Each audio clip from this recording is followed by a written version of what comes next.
मित्रांनो, हेच आहे ते ठिकाण, की ज्या ठिकाणी आपल्या अख्ख्या महाराष्ट्राचं लाडकं दैवत हो, आपला विठुराया ज्या ठिकाणी होता, तेच हे कर्नाटकातील ठिकाण हंपी आणि हंपीमधील या भागाला म्हणतात विठ्ठलपुरा.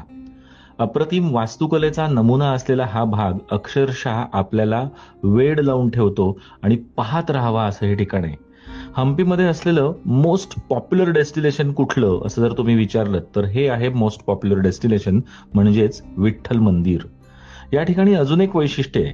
ते असं आहे की या ठिकाणी असलेला हा दगडी रथ की ज्याची चाकं जागेवर गोल फिरायची एकेकाळी.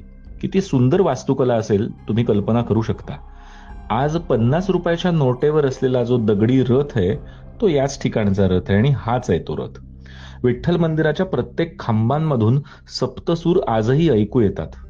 दगडी खांबांमधून सप्तसूर कसे ऐकू येतात याचं कोडं शास्त्रज्ञांना अजूनही सुटलेलं नाहीये.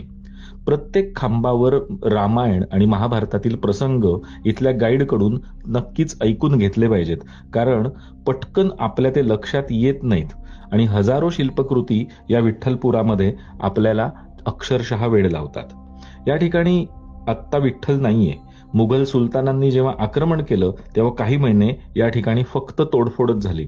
तरीही आज जे उभं आहे ते पाहून आपण स्थितप्रज्ञ होतो, भारावून जातो. मग करताय ना प्लॅन?